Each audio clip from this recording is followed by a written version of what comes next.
Hi, my name's Andrew Webster. This is a recording of a presentation given to the PMI Chicagoland chapter on February the 12th, 2021 on the subject of meetings. Unfortunately at the time I forgot to press record, and so this is a do-over. And so with no further ado, let's get underway. We started off by showing just a screen to give some people a little introduction and some instruction. The PDF mentioned there will be available in a link underneath this recording. If it's not available at that link, you can always email me at the address on the screen now. That address will also be available in the notes underneath this recording and on the end slide. So, meeting madness, how to tame the biggest waste of time. So why did we call this meeting madness? Well, I don't know about you, but when I think back to my very early career in corporate life, in fact, I think to the first few days, I was very wet behind the ears, very green, and I got invited to a meeting. This was kind of a novelty for me. I was working as a software developer at the time,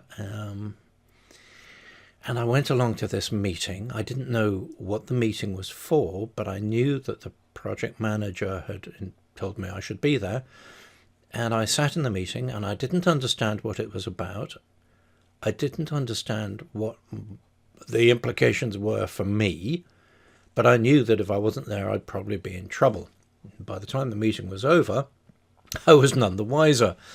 Now, it would appear that this is a not uncommon phenomenon. Salary.com do a regular survey asking people what they consider to be the biggest waste of time in their workplace.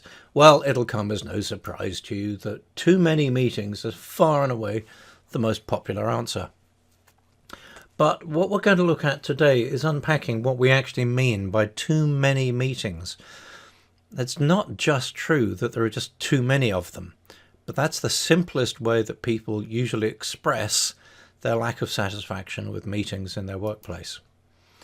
So, just to make this something that's sort of connected to your own world, then what I suggest you do, grab that handout and think of a meeting that's actually been in your world, one that you've had recently.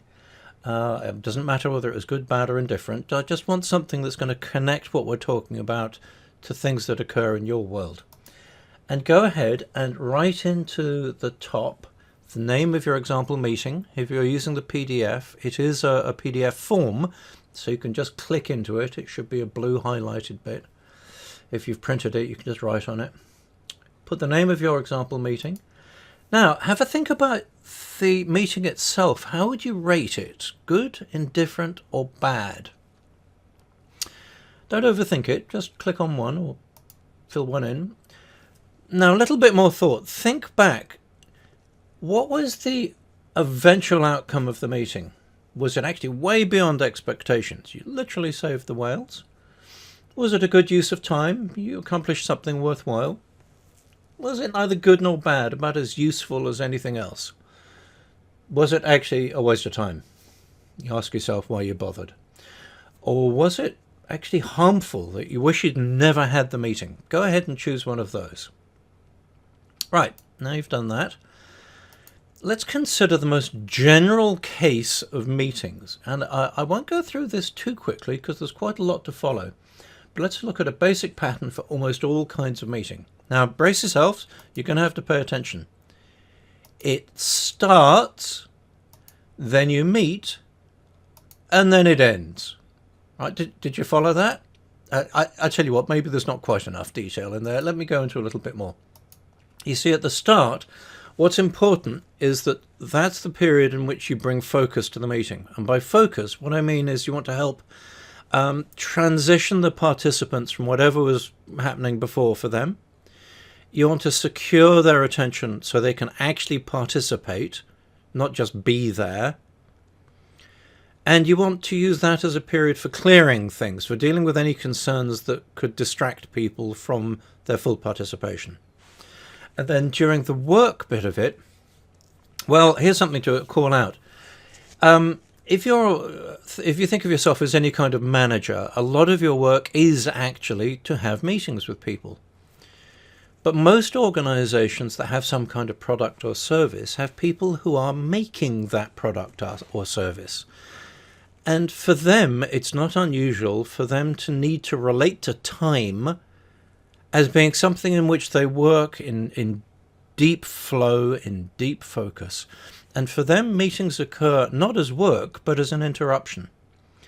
So a lot of what we're going to be talking about is to ensure that your meetings are perceived, even by them, as being valuable meetings in themselves that produce valuable outcomes.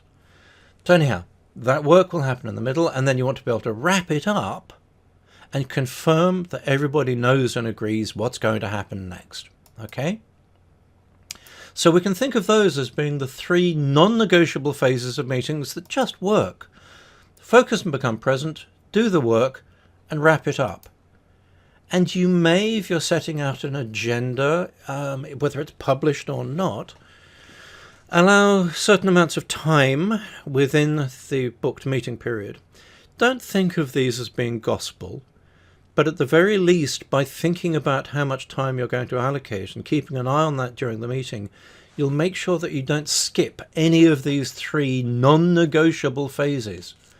You need all three of them. And it's a typical dysfunction of meetings to have people turn up, jump into the meeting, and then run out of time. That's the kind of meeting which people consider to be the biggest waste of time at work. So, let's go into a few more fundamental considerations. Let's ask some stupid questions. Why do we even have meetings? All right? Well, let's consider it from the perspective of this fellow. This is Bob. Can Bob have a meeting? Well, not on his own he can't, right? And if he doesn't actually know why he is meeting, then it's not really going to be a very effective meeting. So let's consider some of those fundamental considerations and distinctions, right? What do you need to take into account when preparing your meeting? Well, let's ask an even simpler question. What are meetings for, right? Well, we can think of them this way. We meet to create shared perspective, agreement, and alignment. Occasionally, we may need to meet to make some kind of decision. And as the philosopher said, the only decision is the impossible decision. In other words, if you already knew what to do, there wouldn't be a decision to make, right? By definition, when you have to meet to make a decision, you kind of don't really know what you're up to, right? Now, to solve that, it goes an awful lot better with multiple minds. This is why we have the meeting. Now, it's an entire subject on its own if you wish, but just for now, take it as a given that if you're meeting to make a decision, you want multiple minds in there, right? So what's the bare minimum to accomplish all that? Let's take a look. It's pretty simple, actually. The very simplest consideration is that each meeting must have a desired outcome. This is the very first and fundamental consideration, right? I mean, put it this way, why meet unless you're trying to get some kind of outcome that you couldn't get unless you had that meeting, right? But it needs to be distinguished and declared. Now, that breaks down really into two things. Firstly, there's a human connection. And that can be created by making sure that there's clarity on the meeting purpose, on the meeting desired outcome, up front. That'll help you only invite the people needed and let them know how they'll be expected to participate, so you could actually send them preparatory material if that's relevant, right? You want to start and end on time, to respect their time. And during the meeting, you want to make sure that everyone can participate. You want to give them the opportunity to do so and the ability to do so, the right environment or technology to do so. And all of these things will depend on the kind of meeting, right? We'll get into that in a lot more detail. Now, secondly, you need a work product, right? Some kind of outcome. We've talked about the outcome. Well, how's it going to exist over time, right?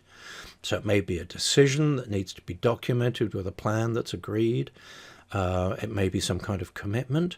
Whatever it is, it's going to be something that didn't exist before. It's something that you'll create in the meeting. And really, by definition, creativity depends upon associative connection.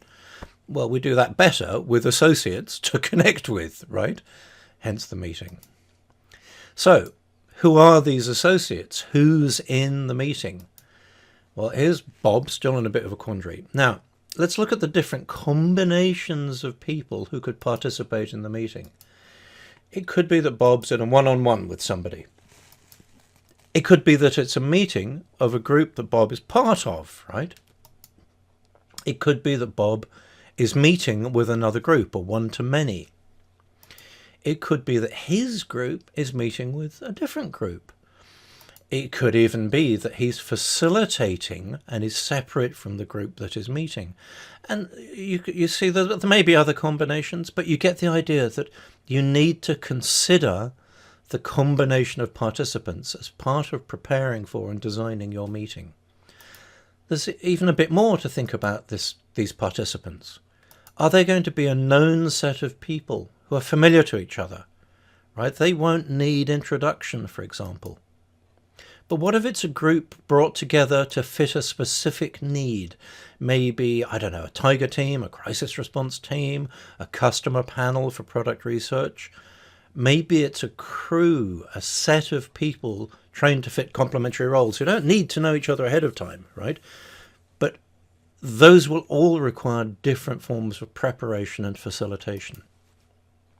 Maybe it's two distinct groups, a very clear us and them, or a me and them, right? This set, again, will require a different way of approaching the meeting. So let's connect this back to your meeting. Get out your handout again, should be just there. Now, the human connection part of it, maybe you don't have time to fill that out in detail right now, but you can use this document as a reminder, as a template for thinking about meetings in the future. And this could be at least a reminder to consider that. The work product, that might be something that's quite easy for you to fill out, maybe not. But again, at the very least, it's a reminder that if you haven't considered these things, you're going to be undermining your meeting. Now, you can probably fill out this participation profile pretty easily right now. Known set of people, familiar to each other, a group brought together to fit a need, or two distinct groups. If you can think of any other different participation profile, well, drop it into the comments underneath this video, or send me an email.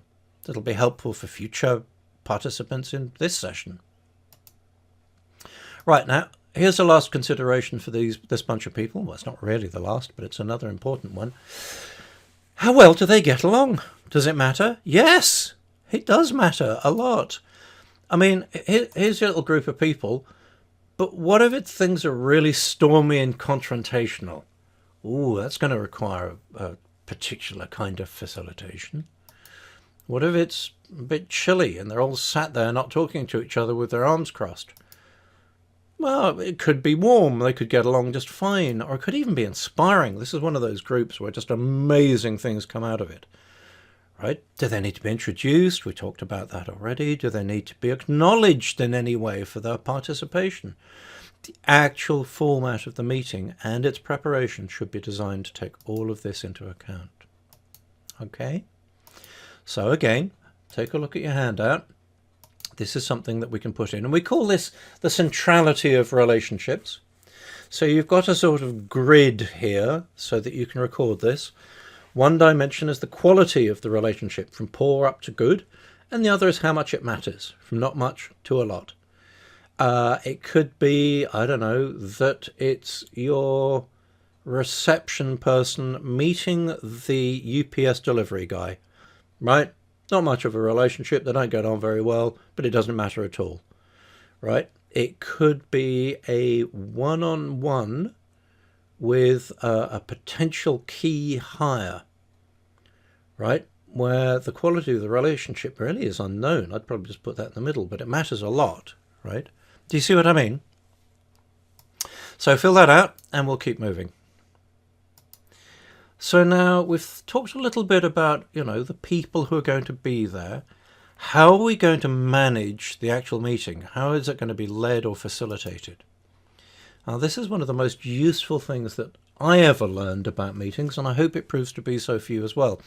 It really depends upon two things. Firstly, how much interaction does the facilitator have with the participants?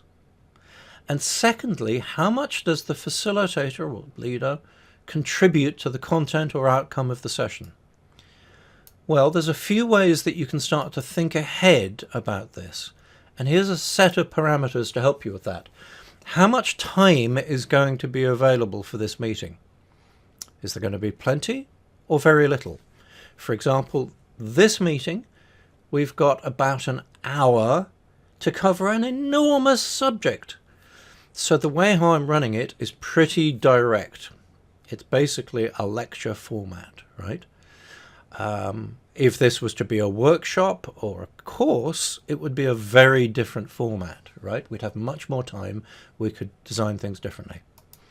What's the participant's present level of knowledge? Is it very high or is it very low? Obviously, that's going to affect things. What's their anticipated ownership of desired outcome? Is this going to be a group of people who are likely to want to take whatever the outcome of this meeting is and run with it? Or are they just there because they've got nothing better to do and it might be kind of interesting, right? Is there going to be just one way that it could be run or that you expect the outcome to go? Or are there many? Again, that's going to affect how you go about preparing and facilitating. Now, what are the local cultural expectations? This might be national culture, this might be organizational, it might just be for this particular group. Do they like to discuss things, or do they just want to be told? And while that's a cultural consideration, that might also depend, for example, upon other ramifications, such as, legal constraints. There may be a duty of care for the facilitator to actually hold a responsibility here. You'll have to decide that ahead of time, right? And then lastly, of course, your skill as a facilitator. If you're very good at facilitating meetings, for many meetings you may not need to do a great deal of preparation, right? But if you're not very good, you'd probably want to put together a lot of preparation so you've got that to lean on as you get into the meeting. So putting all of these into the background as ways to decide on the style or strategy to use, let's actually lay out these styles and strategies. Remember these two dimensions? We've got the facilitator's contribution to content from low to high, and we've got the amount of interaction with the participants from low to high. Now, if both are low, that's basically a process monitoring situation. The facilitator is just there to keep an eye on things, making sure that they happen, right? Now, a higher level would be required for brainstorming. I mean, when I say higher level, a higher level of interaction. If you're just facilitating a brainstorming session, you may not add anything to it, but you do want to make sure that people keep coming up with ideas. The point of brainstorming is that all ideas are legitimate, right? The idea is to get out of the trap of a first idea being adopted as if it was the best idea. And that sometimes takes just a little bit of facilitation to make sure that happens. You might be facilitating a discussion on a particular topic, in which case you may need to engage a little bit more just to make sure that you remain on topic and don't go down rabbit holes or don't just get off topic and meander, right? This might be a session that requires some Socratic direction, where you will be asking questions that are designed to elicit responses to lead people towards a desired outcome. And you're probably going to need to know how to ask those kind of questions, and that would require a certain amount of domain knowledge. You may need to be a bit of a domain expert so that you can ask leading questions or contradictory questions. It's been well recognized that in this day and age of the internet, if you give the wrong answer, people will leap in to contradict you, and it's a way that you can actually elicit more information. Decidedly Socratic. Then there's just teaching. Now, teaching, by teaching, what I mean is that you are the subject matter expert, but you expect engagement from the participants. You'll be quizzing them. You'll be asking them questions and expecting responses. So there's a much higher level of engagement there. And then demonstrating, there's less engagement from the participants because you're just showing them how something works. They may actually reproduce this demonstration themselves later, but possibly not in the session. And then there's presenting. So really, this session is almost entirely presenting. It's pretty much me just telling you what's what. There's a little bit of engagement with you guys actually using your handout. And in the live session, we actually had breakout rooms where people got to engage with each other. I'll touch on that when we get to that section. All right, now this splendid framework comes under the gloriously cheesy name of the Facilitraining Rainbow, which is the work of a couple of excellent coaches called John Townsend and Paul Donovan. Irish coaches came up with this in 1999. You can look into it in a little bit more detail, but I have to say that just knowing this very simple framework as you're looking at it right now, for me, was an incredibly helpful way of me being able to distinguish ahead of time how I could facilitate a particular session. And even as some meetings sort of altered their form as they developed, which happens, it let me know how I could actually shift my particular stance, as it were, as the facilitator of the meeting, as things developed. So there you go. Now you know what's going to happen next. You're going to get out your handout, and you can do a little blob there where you think, for the meeting that you were thinking about, the facilitation style would actually lay, right? High or low content contribution from the facilitator, high or low participation. All right, there you go. Now, here are some more considerations. Is this going to be a meeting that is formal or informal? Are you going to have to get out your iron? Maybe if you're a fellow, have a shave, right? Well, let's take a quick look. Let's see what we mean by formal. Formal, well, there's probably going to need to be, a bit of a suit and tie. Oh my goodness me. Let's look at this. This is being recorded in 2021. And so bang in the middle of the pandemic. Gosh, look at this. People without masks all in the same room together. Whoa, weird.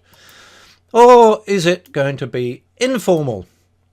I have no idea what this meeting is about. I don't even remember whether I was there or not, but this is definitely an informal meeting, right? Now, how can we distinguish the two of them? It may appear obvious, but there's actually a little bit more going on. There's firstly the strength of the governing rules. Are there unspoken rules that are as straightforward as just be nice to each other? Or is this a situation where you need something much more formal? You might need to lean back on Robert's Rules of Order, for example. Or are there some governing rituals, the ways you go about doing things, right? Does it just need a fist bump or a quick handshake or just a quick hi? Or does it need a little bit more than that? I can't think of anything that would require more by way of ritual preparation than the state opening of the British Parliament. But, if you want to come up with something yourself, go right ahead, right? But really, it comes down to thinking this way. Has it been shown to be wasteful unless that approach of the governing rules and rituals is consistent, right? This is a way that you want to think about it. Has it been wasteful if those rules or rituals have not been adhered to? Now, there's a little bit more to it than that when it comes to thinking of formality and informality. What's the desire for serendipity and the other side of it, which is the tolerance for surprises? I'm sure all of us have made that mistake, typically an early career mistake, where you didn't prepare very well for a meeting with senior people and surprised them in a context in which they actually did not want to be surprised. They wanted to be reassured. And then again, maybe you've been in brainstorming or design sessions where the whole point has been to come up with something new. And your facilitation style is all about setting up the conditions for serendipity. These are very different kinds of meetings, right? And if you know about these distinctions ahead of time, you can be ready for them. So, predictability, that's a big issue. Let's consider this. And let's just make a note, thinking back to your meeting, and use this as a reminder for meetings in your future. What were the strength of governing rules and rituals? And what was the desire for serendipity or a tolerance for surprise? This is what will help you govern whether it should be formal or informal. Now, there's something we've been kind of stepping over, which is that you need things to make meetings happen, right? The artifacts. Now, it's pretty straightforward, and we could go deep into all of this. I mean, this is a PMI meeting. The PMBOK is chock full of advice around this. You need to prepare inputs, right? But what needs to be prepared? By whom? By when? In what format? Distributed how? And to whom? With what instructions? In the meeting itself, will the participants actually have everything that they need? Both physical things, expectations, as we said before, will they have the environment and the technology to be able to work with and on these artifacts? Will they be needing to create new artifacts as part of the output for the meeting, and will those need follow-up? Who is going to create them? Who is going to do them? By when? What are the conditions of satisfaction? How should they report completion? How should they manage risk? Who should they work with if they're getting stuck? There's a lot to consider, and all of it needs to be documented and agreed and planned with some kinds of artifacts. Just to call a meeting, swan up and hope for the best, well, that's fine if you're just going to have a coffee with someone. But don't do that. Think about the artifacts, right? Now, of course, in your handout, we have areas for artifacts.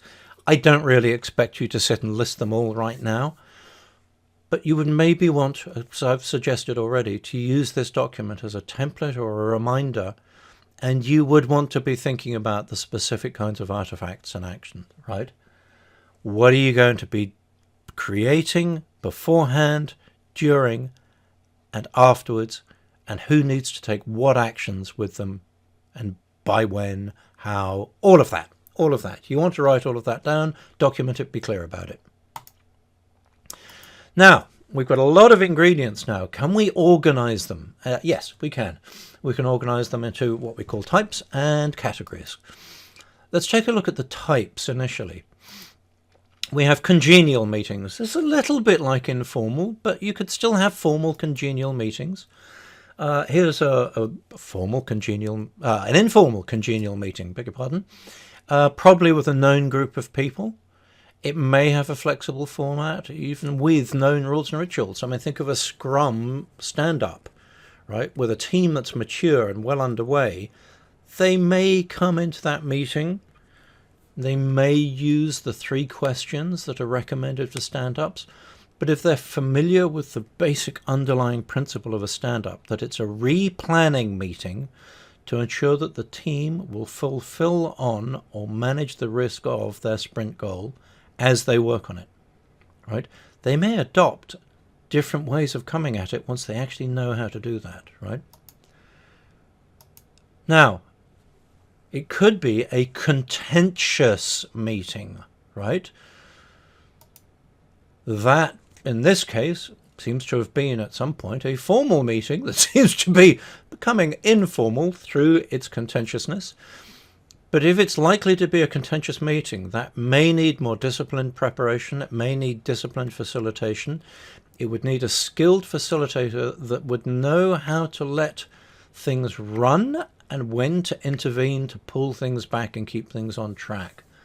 I look at this photograph and it strikes me that the fellow with the microphone in the background is keeping an eye on things and is letting things run for a bit. But there's clearly argument going on. There's people with their arms crossed. There's body language you can read here. This is a contentious meeting. How would you facilitate that? And both of these, both congenial and contentious, could have different levels of intensity, right? I mean, think of this moment in history. You can imagine that leading up to it, there may have been congenial walks in the woods in Camp David. They may have appeared congenial, but what was going on could have been through clenched teeth and very intense. There are almost certainly also plenty of meetings around well-prepared tables with well-prepared agendas, right? So, Before we start to document these, let's think about the categories. Those are types. Now we're going to categorize them. We have cadence meetings, typically known participants, predictable patterns, typically used to review work, renew connection, and refine plans. Now, they happen over time, usually at regular intervals. Now, as a little diversion here, this will be helpful for you. How do you set those intervals? Well, let's just remember what we're up to. Here's your participants, your team maybe, and they're all running around doing their funky thing. But you want to pull them back together to make a decision, to get into alignment, right? To create some kind of accord so that they can move ahead, working towards the desired outcome. Well, how often do we need to do that? Well, the answer is quite simple. It's as often as you need to do it to pull them back into alignment, right? If you work in software, well, we seem to have found that once every week or two is good for a team to actually get together with its stakeholders, right? That's the typical length of a sprint. Once every day or so might be good within the team to pull them back into alignment. If it's in hardware or different domains, it might be longer than that. If you're an individual consultant or contractor working right bang in with your client, it might be twice a day, right? It really depends upon how often do you need to get together to come back into alignment. Now, the next category we call catalyst. These are meetings that are not recurrent, but they're designed with participants and patterns customized to fit a need, designed to create change, right? Well, good for them. They manage it. They change the weather. That would be a good meeting to have, wouldn't it? But what kind of meeting this looks like depends entirely on the context, right? And again, a smart and well-practiced facilitator would have a toolkit in their back pocket from which they could select the tools and the techniques to facilitate different kinds of catalyst meetings. Then lastly, we have learn and influence meetings, just like tonight's session.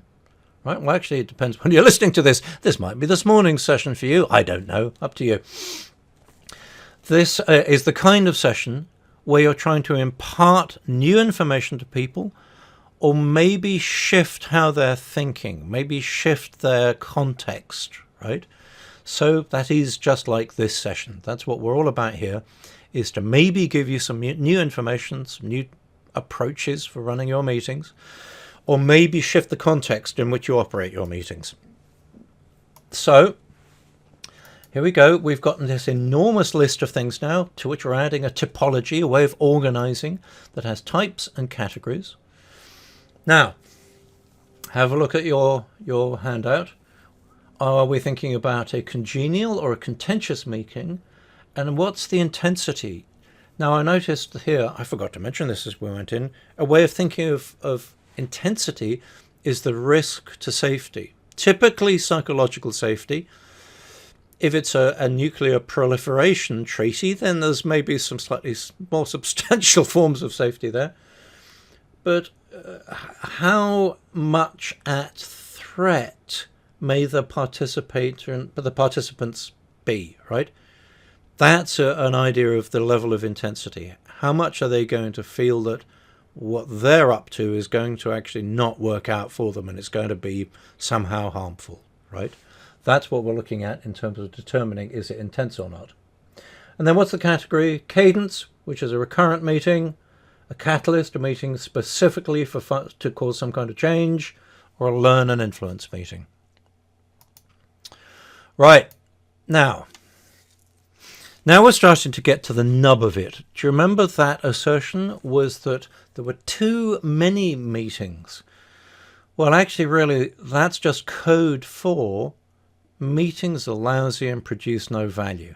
So it's not really about fewer meetings, it's about better meetings. Now, any time that we assert that something should be better, you'd want to know how you measure it. What are the observable changes and how do you measure them? Well, it's actually very simple. For the meeting itself, we call it perceived meeting quality, PMQ. There's a number of ways you could measure that. You could use, say, a fist of 5 from one finger saying it was harmful, don't do that again, through to 5, freaking amazing. You get my point when I talk about one-finger meetings, right? You don't need to imagine that too much. I've used Netflix stars here. Netflix have actually gone to thumbs up and thumbs down, an even simpler way of measuring a perceived quality, right?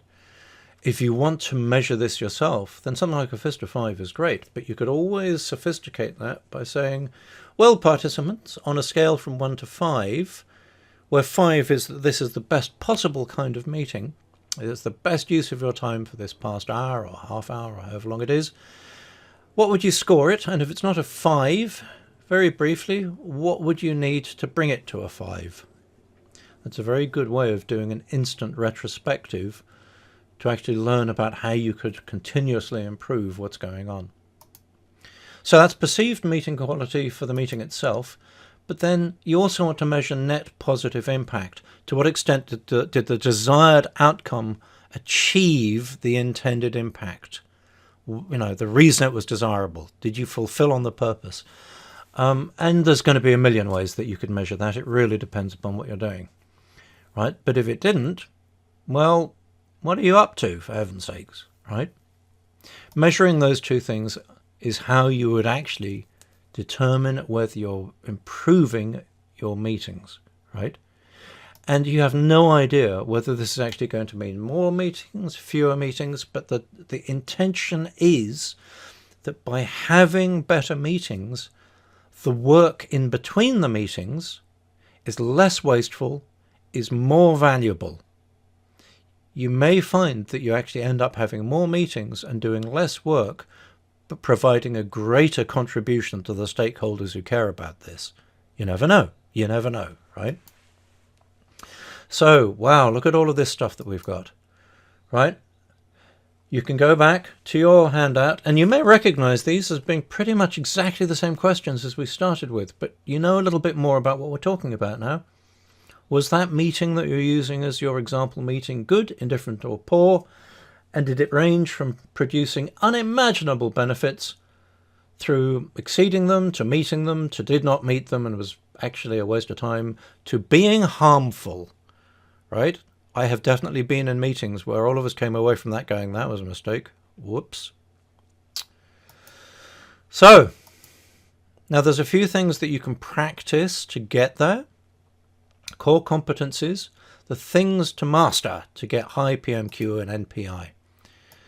So, first and foremost, you should have got this by now. Know the meeting's purpose and desired outcome. Why are you meeting? And does everybody who's going to be a participant know that? Right? Now, structure the meeting to achieve the desired outcome. I've given you a bunch of ingredients, and there's going to be a reference at the end that will include effectively a set of recipes. Too many to cover in a single session, but I'm giving it to you as a reference so that you can go away and know how to assemble your meetings.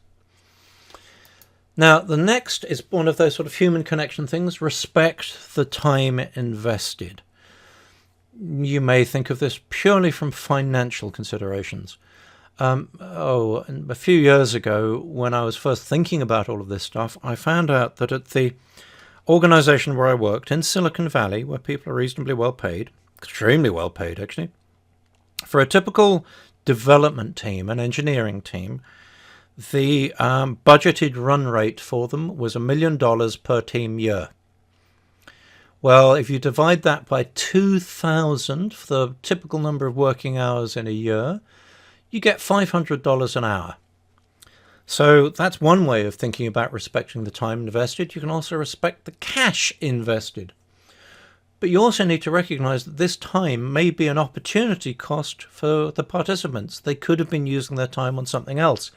You want to make sure that your meeting is sufficiently valuable to justify them having participated and attended, right? So this is important. This is one of the reasons why it's so important to prepare, facilitate, and follow up on meetings with a degree of skill.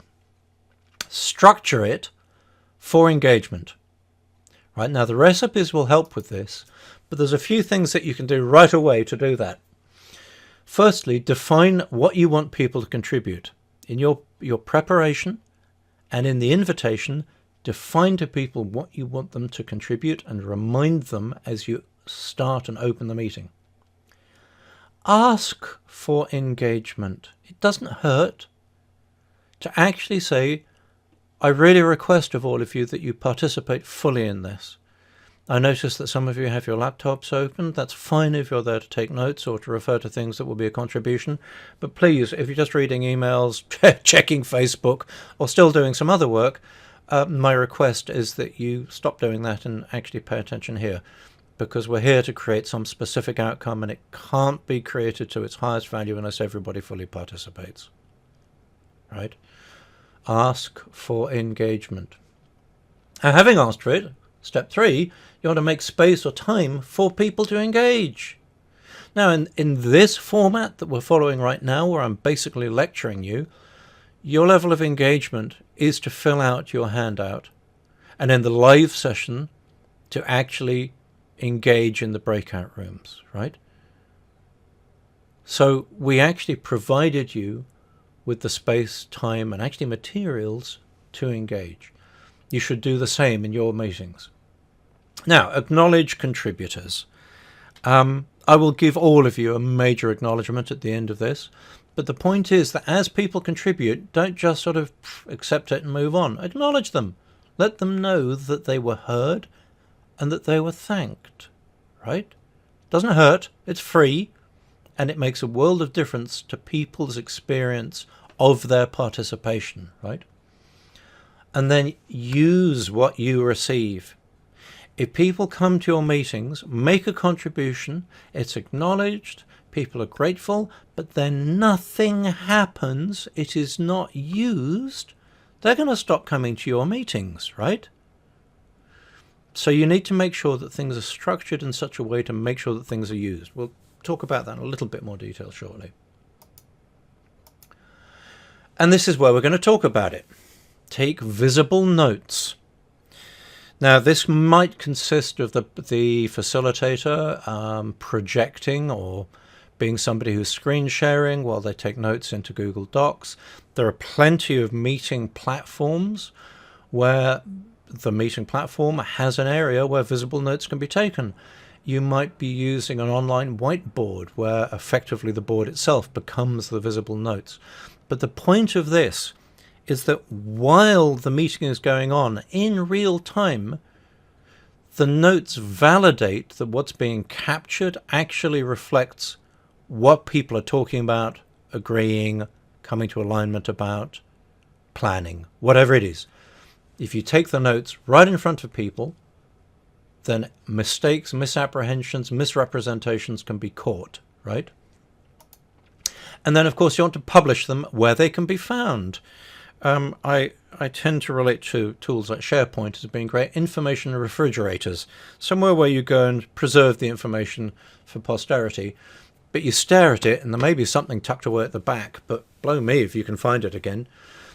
You want to make sure that whatever tool that you're using to store your records, your notes, whatever platform it is, do make sure that you've been sensible with how you tag it, make sure that it can index things, make sure that search actually brings things back. If you have it well structured, make sure people understand the structure, right? You don't want to just lose the output. So those are the 6 things that you can do to improve everything. Now, there's a few that you can use to dial it even further up. If you're new to meeting facilitation, don't try these right away. But if you're an experienced facilitator, then you can. Firstly, you never hold another meeting. And by that I mean an abstract, generic meeting. Every meeting should be given a subject that declares its purpose and its desired outcome. No more abstract meetings. Stop it. Right? Now, this is a big one. Make every meeting optional for all participants. Whoa, scary, right? Now, you don't want to do that right away. But after a time, yeah, make it optional for all participants. Because after a time, your participants, from having been part of well-designed meetings, are likely to know whether their participation is going to be used, what their contribution is expected to be, how it's going to be useful for them. They may even know already how, if they cannot participate, how they can actually communicate that. Can they send a surrogate in their stead? What do they do, right? That would be a good indicator that now you're getting a good meeting culture, right? Time blocking. We touched on this before. Make sure that everyone has inviolable time for focused work. Some places do this by having no meeting days. And again, I don't suggest you just jump into doing that until you've improved the quality of your meetings, so that there is a much higher level of understanding about for whom meetings are work and for whom their deep focus time, either alone or collaborating with each other, is their work, so that people can understand whether meetings are work or interruptions and for whom, right? Now, making meeting performance equal job performance, I don't really suggest this is a good idea for you to impose upon your direct reports, but it's a very good idea for you yourself to track your PMQ and MPI as ways of actually gauging whether you are doing your job better or not, right? There's nothing like effectively asking others whether you're doing a good job. Asking them directly will probably have them politely tell you you are, or impolitely tell you to stop asking stupid questions, you jerk. But you can indirectly get a sense by measuring these. All right, PMQ and NPI can be really helpful for you to gauge yourself whether you're doing a good job. So, pulling all of that together, we've got this enormous list now of the elements to manage, how to organize them, the competencies needed to get the best out of them, and the things that will really make a difference. And that will leave you like Bob here, who, having done this for a while, has given himself a nice rosette because he knows he's pretty good at that. All right. So now we're going to put you into breakout rooms. No, we're not, because this is now a recording. But when we did, I asked people to make a note of the room number that they were in, because they would be called on later to give us some kind of feedback about what they determined in their room. And I asked them to use their notes to discuss what they've learned, and in particular to compare amongst each other. And we just put people into small rooms of 3 people, and we wanted them to look at what's different between them, what did they each think was that they'd learned or they thought was important, what was different, what was the same, and what surprised them. And then to capture the most useful thing that the group had learned and be ready to share it when we came back together. And then we put people into their breakout rooms for a few minutes, and let's pretend those few minutes have passed. And then we asked them to share from their breakouts. In the original session, we had 30 breakout rooms. We only had time to ask, I think it was about 5 or 6. And we learnt some useful things. I'm not going to say what they are because they may have been different to you. But if you want to pop something into the comments to this video for what you've just learnt that was useful for you, or read the comments and see if there's anything that's different, anything that's the same, or anything that surprised you, pop that into the comments as well. Let's have this recording become a living document. And then, because I don't like to finish with questions, I'd always much rather leave people with some closing thoughts. I wanted them to think about what they could do to dial things up. Firstly, they could seek out this recipe book, which comes from Lucid Meetings. Lucid Meetings is the organization, the company, created by the wonderful Elise Keith, who has also written an amazing book called Where the Action Is. You'll get a reference for that at the end. And this is her taxonomy of business meetings, 16 different kinds. And it's her assertion that you literally cannot find any kind of business meeting that doesn't fit into one of these 16. Some of them overlap with each other. And if you look up the website, lucidmeetings.com, you'll actually find references for each of them. Now, this is a very good place to get started as you become a meeting cook. But if you want to become a meeting chef, a master who can just come up with a new recipe in the instant, you would want to really study all of these first principles and get right underneath them. And that may then allow you to go all the way, even with some of these trickier agendaless meeting formats. For example, Lean Coffee has a structure but no agenda. Instant Agenda is another kind that kind of explains itself. I'd suggest you go and Google these to find out more about them. Open space is a whole format, typically across quite long periods of time with large numbers of participants, where the facilitators will need to develop a rather sort of woo-woo kind of skill known as holding space, which is one of those skills which makes complete sense when you get it, but looks like magic until you do, right? And again, you may need to go and do some reading, or actually go to an open space, find an open space facilitator to find out a bit more about that. There's exercises and games that you may want to include in collaborative meetings. Liberating structures is one set of exercises that are designed to deal with specific business problem and solution situations, with collaboration situations. It's a whole set that can be combined to produce different sets of outcomes. There's some smart stuff in there. When it comes to games, I want you to understand something. I've often found that one can naively say, oh, we're going to play a game in this session. And the more, cynical and hard-nosed amongst our peers, colleagues and seniors will hear game and think we're talking about something facile and trivial. No, we're not. We're talking about exercises that are designed to be not confrontational. The fun is intentional, because that's much more likely to then allow people to be in a frame of mind where they can actually engage.